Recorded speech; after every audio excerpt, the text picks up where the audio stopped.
अस्सलामुअलैकुम। आज की वीडियो में हम फार्माकोडायनेमिक्स पढ़ेंगे। Pharmacodynamics it is basically the action of drug on the body. जो फार्माकोकाइनेटिक्स थी वो ये था कि बॉडी ड्रग पे कैसे एक्ट करती है। हम फार्माकोडायनेमिक्स में पढ़ेंगे कि ड्रग बॉडी पे कैसे एक्ट करता है। तो इसमें सबसे पहले हमें ये पता होना चाहिए कि जो ड्रग होते हैं वो भी एक एज अ लिगेंड की तौर पर एक्ट कर रहा होता है। और मैं अभी इस वीडियो में एगोनिस्ट और एंटागोनिस्ट की बात करूंगा। बेसिकली एगोनिस्ट वो ड्रग होता है जो क्या कहते हैं, जो आपके एंडोजीनस लिगेंड्स होते हैं, जो क्योंकि हमें पता है कि हमारे जितने भी बॉडी में लिगेंड्स होते हैं वो किसी रिसेप्टर पे जाके बाइंड करते हैं, फिर वो कोई भी बायोलॉजिकल इफेक्ट प्रोड्यूस करते हैं। तो उसी तरह के अगर कोई सपोज के एंडोजीनस लिगेंड्स के बजाय हम कोई ड्रग दे दें और उन ड्रग्स को हम इसीलिए यूज करें ताकि वो वही बायोलॉजिकल इफेक्ट्स प्रोड्यूस करें जो वो लिगेंड्स प्रोड्यूस करे थे, तो उन ड्रग्स को एगोनिस्ट कहा जाता है। ये बात अभी समझ नहीं आ रही होगी, पर बेसिकली ये कहना चाह रहा हूँ जिस तरह एगोनिस्ट का उन्होंने ये बताया है कि लेट सपोज के हमें पता है कि जो नॉरएपिनेफ्रिन है वो अपने बीटा वन रिसेप्टर पे एक्ट करता है, लेकिन फॉर वेरियस रीजन नॉरएपिनेफ्रिन अपने बीटा रिसेप्टर पे एक्ट नहीं कर पा रहा, या अगर कर भी पा रहा है तो उसकी कंसंट्रेशन लो है। तो हम क्या करेंगे, हमने अगर कोई ऐसी हो कि किसी पेशेंट को ज़रूरत हो ज़्यादा से ज़्यादा उनके कहते हैं उन फैक्टर्स की जो नॉरएपिनेफ्रिन कराता हो, तो हम लेट सपोज कि उसको वो ड्रग दे देंगे आइसोप्रोटिडेनॉल। अब आइसोप्रोटिडेनॉल क्या करेगा कि वो भी बिल्कुल नॉरएपिनेफ्रिन की तरह ही काम करेगा। वो भी उन्हीं रिसेप्टर्स पे जाके ऐड करेगा जिस पे नॉरएपिनेफ्रिन ऐड करता है, वो भी वही फंक्शंस प्रोड्यूस करेगा जो नॉरएपिनेफ्रिन प्रोड्यूस करेगा। तो जो आइसोप्रोटिडेनॉल है ये बेसिकली एक तरफ से एगोनिस्ट हुआ। और इसी तरह से कुछ एंटागोनिस्ट होते हैं। एंटागोनिस्ट नाम से पता चल रहा है कि वो ऑपोजिट इफेक्ट्स कर रहे होंगे। तो हम अभी एगोनिस्ट एंटागोनिस्ट की बात बाद में करेंगे। सबसे पहले हमें ये पता होना चाहिए कि ड्रग रिसेप्टर की इंटरेक्शन कैसे होती है। जो मोस्ट इंपॉर्टेंट है कि ड्रग्स जो भी होंगे वो अपने डिफरेंट स्पेसिफिक रिसेप्टर्स होंगे, वहां पे जाके बाइंड करेंगे, फिर अपना इफेक्ट प्रोड्यूस करेंगे। अब जो रिसेप्टर्स हैं हम इवन दो फर्स्ट सेकंड में काफ़ी पढ़ चुके हैं, लेकिन थोड़ा सा ओवरव्यू इसमें दे देता हूँ। रिसेप्टर्स किस तरह के होते हैं? 4 तरह के रिसेप्टर्स होते हैं। लिगेंड गेटेड आयन चैनल्स या वोल्टेज गेटेड आयन चैनल्स, जी protein coupled receptors, enzyme linked receptors और इंट्रासेल्युलर रिसेप्टर्स। इनमें से जो शुरू के 3 होते हैं इन पे आपके जो हाइड्रोफिलिक ड्रग्स होंगे वो एक्ट करेंगे, वेरस जो इंट्रासेल्युलर रिसेप्टर्स होंगे उन पे सिर्फ वही ड्रग्स एक्ट कर पाएंगे जो लाइपोफिलिक होते हैं। लिगेंड गेटेड आयंस में इन्होंने एग्जांपल्स दी हुई कोलिनर्जिक निकोटीनिक रिसेप्टर्स की के बेसिकली लेट सपोज इसका यही है कि जब भी कोई लिगेंड आएगा वो, या जिस तरह के कहते हैं एसिटाइल कोलिन होता है, वो अपने उस पे जाके जो रिसेप्टर है वहां पे जाके ऐड करता है। ऐड करने से होता क्या है कि वो जो सोडियम चैनल्स होते हैं उनको ओपन कर देते हैं। जब वो सोडियम चैनल्स ओपन हो जाते हैं तो उससे ये नजर आता है कि सोडियम आयंस अंदर को आ जाते हैं, जिससे जो मेम्ब्रेन की पोटेंशियल होती है या आयनिक कंसंट्रेशन होती है वो चेंज जाती है। उससे फिर जो भी इंट्रासेल्युलर इफेक्ट्स होते हैं वो प्रोड्यूस होते हैं। और जो इस तरह के लिगेंड गेटेड आयन चैनल्स जो होते हैं इनमें बेसिकली जो इनका रिस्पॉन्स होगा वो अबाउट फ्यू मिली सेकेंड्स होता है। फिर आपकी जी प्रोटीन्स आ जाती हैं। जी प्रोटीन्स भी हम काफ़ी कर चुके हैं। जी प्रोटीन्स आपकी स्टिमुलेटरी भी होती हैं, इनहिबिटरी भी होती हैं और डिफरेंट तरह की होती हैं।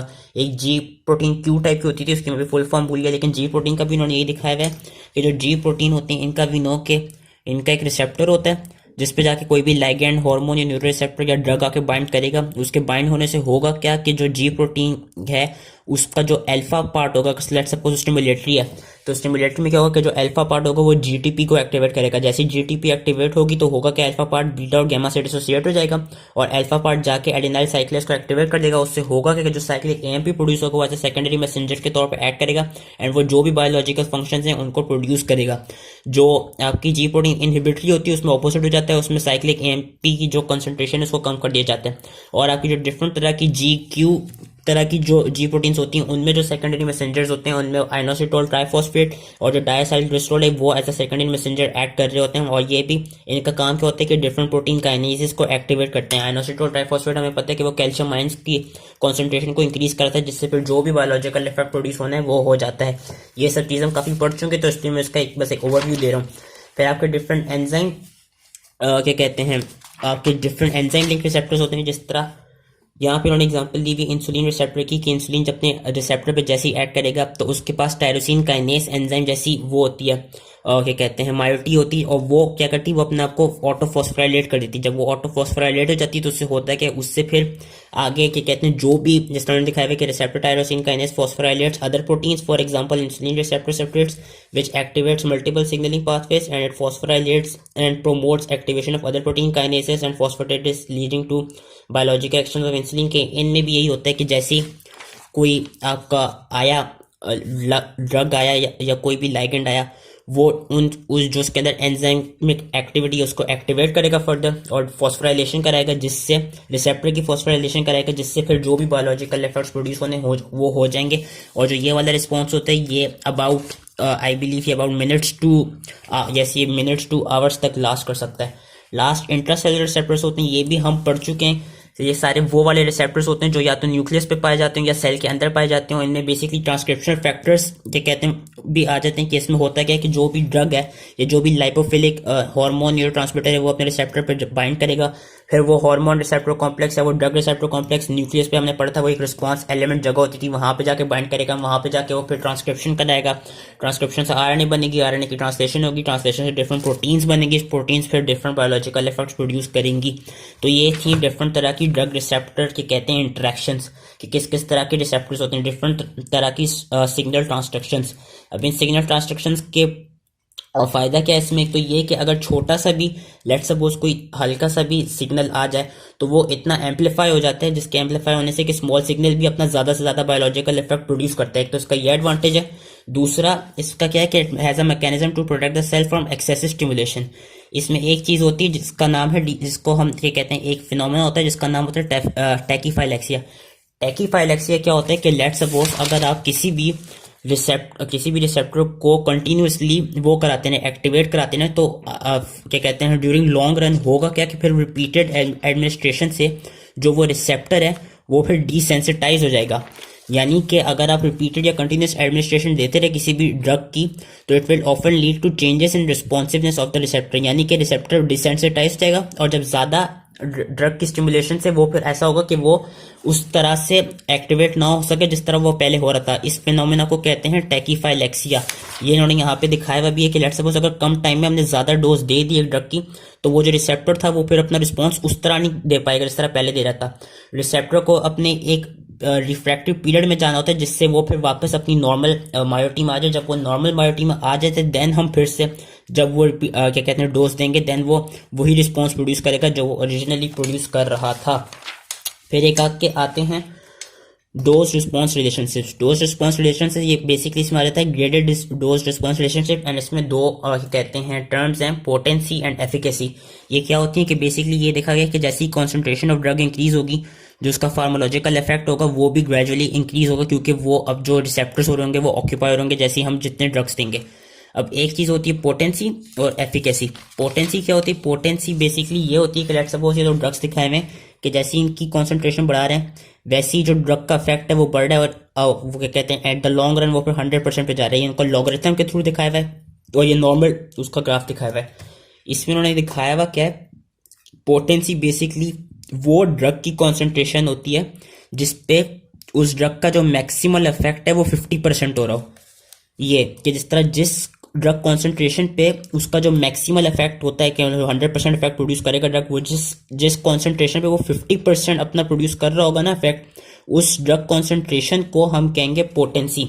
और ये होगा कि जिस ड्रग का कम कॉन्सेंट्रेशन पे 50% इफेक्ट मैक्सिमल इफेक्ट प्रोड्यूस हो रहा होगा, तो क्या कहते हैं इट विल बी नोन कि वो वाला ड्रग ज्यादा पोटेंट होगा। जिस तरह इस वाली कंडीशन में ड्रग ए ज्यादा पोटेंट है ड्रग बी से। क्यों? क्योंकि ड्रग ए अपना इस कंसंट्रेशन पे 50% इफेक्ट प्रोड्यूस कर रहा है, वेरस ड्रग बी को ज्यादा डोज चाहिए वही 50% इफेक्ट प्रोड्यूस करने के लिए। और यहाँ पे भी हमने ये दिखाया है कि इसमें हम देख सकते हैं कि जो ड्रग ए है ये ज्यादा पोटेंट है as compare to drug B.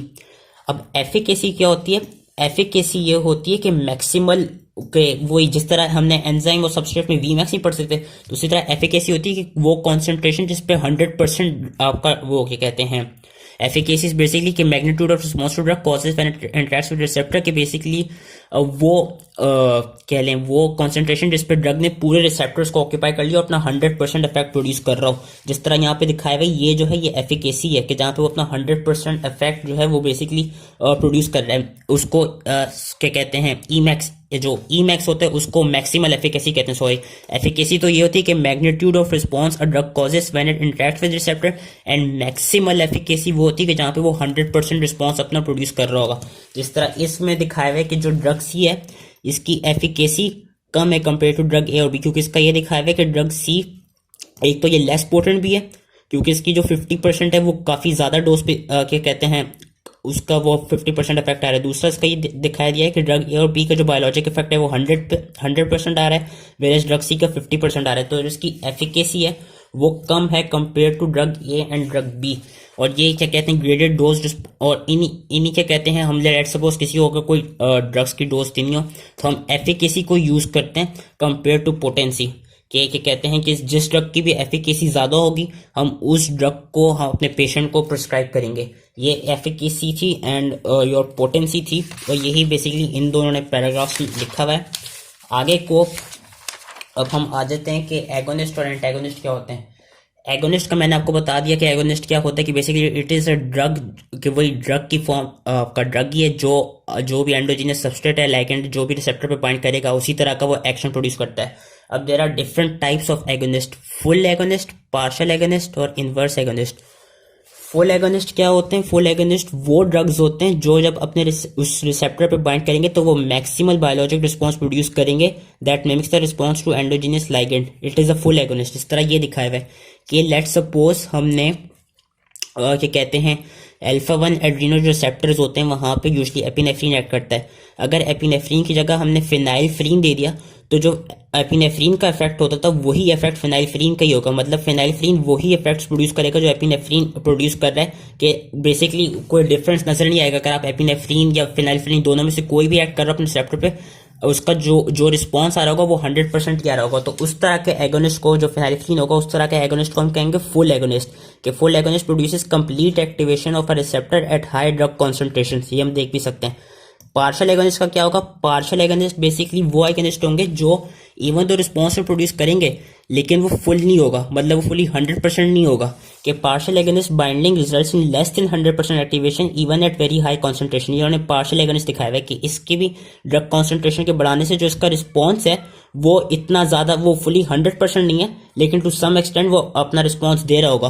कि they have intrinsic activities greater than 0 but less than 1। कि ये इसका बेसिकली ये मतलब है कि लेस देन 1 मतलब कि 100% से कम, और 0 ग्रेटर देन 0 मतलब 0 से ज़्यादा इसकी एफिकेसी होगी। और ये कि जब बेशक चाहे रिसेप्टर सारे ऑक्यूपाइड भी हो जाए, पार्शियल एगोनिस्ट का जो इफेक्ट होगा वो नहीं हो पाएगा जो फुल एगोनिस्ट का होता है। इसकी इन्होंने यहाँ पे एक अच्छी एग्जांपल दी है कि लेट सपोज ये इन्होंने पार्शियल एगोनिस्ट की कॉन्सेंट्रेशन दी है। ये इन्होंने दिखाया है कि लेट सपोज जब आपने कोई फुल एगोनिस्ट दिया है तो जो उसका रिस्पॉन्स है वो फुल 100% है, तो उसको फ्रैक्शन के तौर पे 100% वी नो कि इट इज़ 1 फ्रैक्शन के तौर पे, डेसिमल्स के तौर पे। तो जब भी कोई फुल एगोनिस्ट दिया हुआ है वो फुली अपने रिसेप्टर्स के साथ हम देख सकते हैं कि वो बाइंडेड है, तो जो उसका रिस्पॉन्स आ रहा है वो फुल 100% आ रहा है।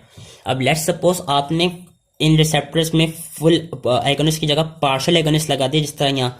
तो पार्शियल एगोनिस्ट का क्या होगा? हम देख सकते हैं कि जो पार्शियल एगोनिस्ट है वो सही से अपने रिसेप्टर के साथ बाइंड नहीं किया हुआ कंपेयर टू फुल एगोनिस्ट। उस वजह से जो पार्शियल एगोनिस्ट का वो होगा, जो इफेक्ट होगा वो इतना ज़्यादा नहीं है, वो ओनली अबाउट 50% आ रहा है पार्शियल एगोनिस्ट का। और उन्होंने यहाँ पे जो ये दिखाया हुआ है, इन्होंने ये दिखाया हुआ है कि अगर आप पार्शियल एगोनिस्ट को फुल एगोनिस्ट से ज़्यादा दे दें, जिस तरह यहाँ पे कर रहे हैं कि पार्शियल एगोनिस्ट की कॉन्सेंट्रेशन बढ़ा रहे हैं, अगर वो ज़्यादा हो जाएगी तो फिर उससे ये होगा कि जो फुल एगोनिस्ट का इफेक्ट होता है ना वो कम हो जाएगा कंपेयर टू पार्शियल एगोनिस्ट। क्योंकि जो पार्शियल एगोनिस्ट है उसने क्या करना है कि क्योंकि उसकी एफिकेसी कम थी कंपेयर टू फुल एगोनिस्ट, इसलिए जो वो इफेक्ट प्रोड्यूस कर रहा है वो कम होगा, जो हम यहाँ पे क्या कहते हैं ग्राफ के थ्रू देख भी सकते हैं। तो ये बस एगोनिस्ट है। इसमें जो लास्ट होता है वो होता है इनवर्स एगोनिस्ट। इनवर्स एगोनिस्ट का ये दिखाया हुआ है कि ये इसको एंटागोनिस्ट से कंफ्यूज नहीं करना कि ये इनवर्स है, मतलब ऑपोजिट है एगोनिस्ट का। यानी कि जो एगोनिस्ट थे वो हमने पढ़ा था कि जो भी इनएक्टिव रिसेप्टर्स होंगे उनको एक्टिव कर देंगे और एक्टिव फॉर्म पे अपना इफेक्ट प्रोड्यूस करेंगे। जो इनवर्स एगोनिस्ट होते हैं ना वो करते क्या है कि लेट सपोज इन्होंने यहाँ पे ये एग्जांपल दी हुई है कि कोई ऐसी कंडीशन है कि जब कोई ड्रग प्रेजेंट नहीं है तो जो उसके रिसेप्टर्स हैं वो मिनिमली वो हैं एक्टिवेटेड हुए हैं। लेकिन जब हमने इनवर्स एगोनिस्ट दिया ना तो इनवर्स एगोनिस्ट क्या करेगा कि वो जो मिनिमली एक्टिवेटेड भी थे ना रिसेप्टर्स उनको फुली इनएक्टिवेट कर देगा।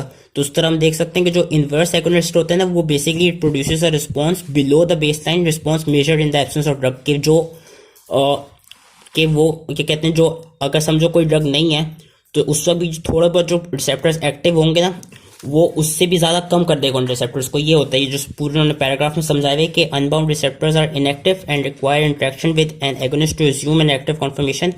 कि however some receptors show spontaneous conversion from R to R. ये जो आर स्टार है ये एक्टिव फॉर्म है और उन्होंने ये दिखाया है कि inverse agonist unlike full agonist stabilize the inactive form and cause the active form to convert to inactive and this decreases the number of activated receptors to below the observed in the absence of drug.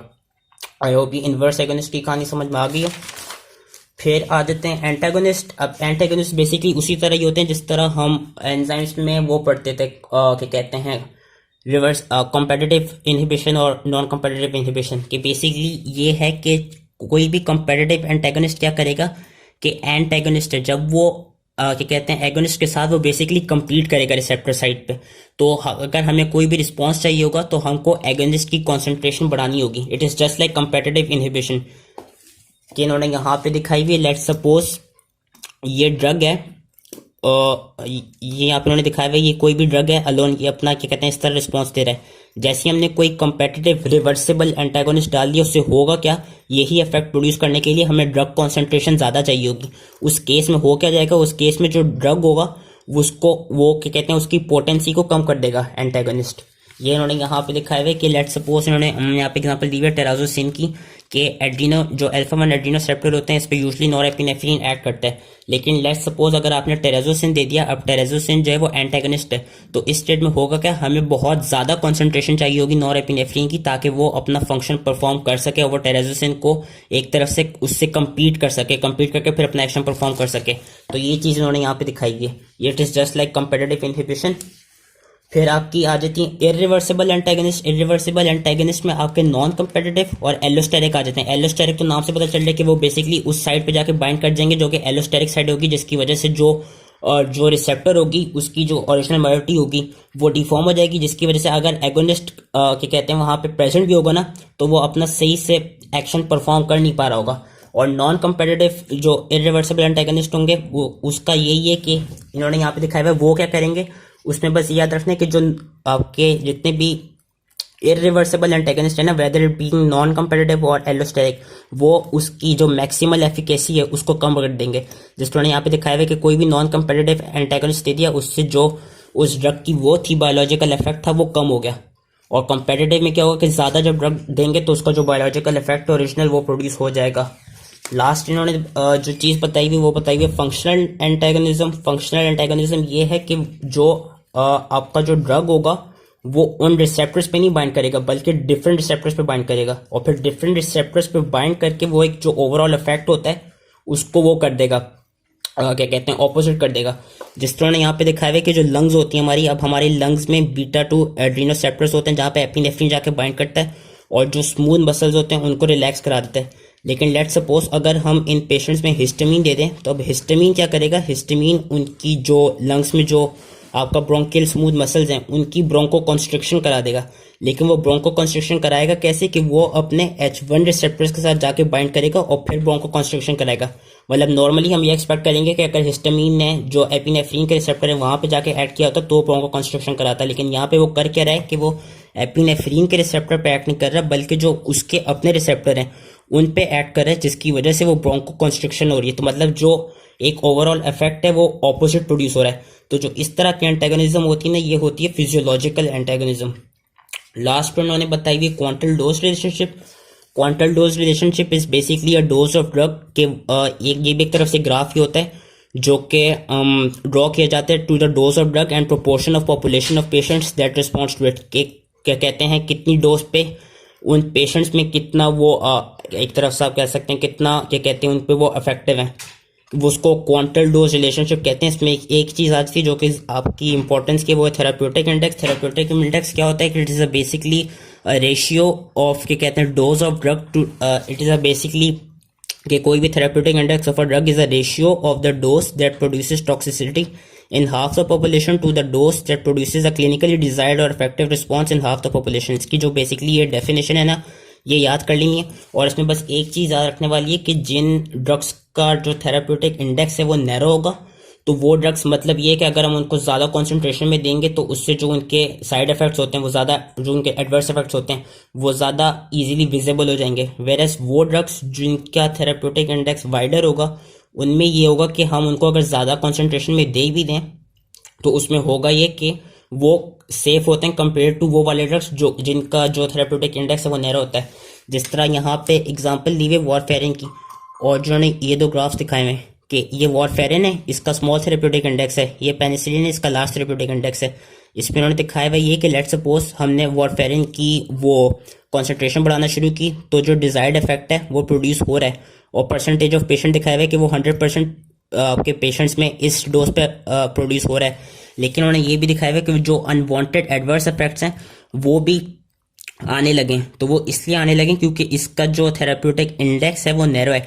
तो अगर हम warfarin की concentration और बढ़ाएंगे तो even though ये 100% patients पे effective तो होगी, लेकिन जो इसके एडवर्स इफेक्ट्स हैं जो हम नहीं चाहते वो भी आने लगेंगे। तो इसलिए ये एक तरफ से थोड़ी बहुत अनसेफ हो जाएगी। वेरस पेनिसिलिन का क्या है, पेनिसिलिन का उन्होंने ये दिखाया है कि लेट सपोज हम जब इसकी कॉन्सेंट्रेशन बढ़ा रहे हैं तो इसके अगेन जो पेशेंट्स हैं उन पे आपके क्या कहते हैं थेरेप्यूटिक इफेक्ट्स आ रहे हैं, जो एडवांटेजेस इफेक्ट्स हम चाहते हैं वो आ रहे हैं। और हम अगर ज़्यादा हाई डोज भी दे दें तब भी वो आते रहेंगे। मतलब यहाँ पे उन्होंने दिखाया अगर हम लेट सपोज करो इस डोज तक भी दे दें पेनिसिलिन को तो तब भी जो 100% पेशेंट्स होंगे वो उससे फ़ायदा उठा रहे होंगे। और अगर बहुत ज़्यादा देंगे देन जाके अनवांटेड एडवर्स इफेक्ट्स आएंगे जो कि हम नहीं चाहते। तो थेराप्यूटिक इंडेक्स का ये याद रखना है कि जिनका नैरो होगा जिन ड्रग्स का वो सेफर होते हैं कंपेयर वो सेफर नहीं होते, वो क्या कहते हैं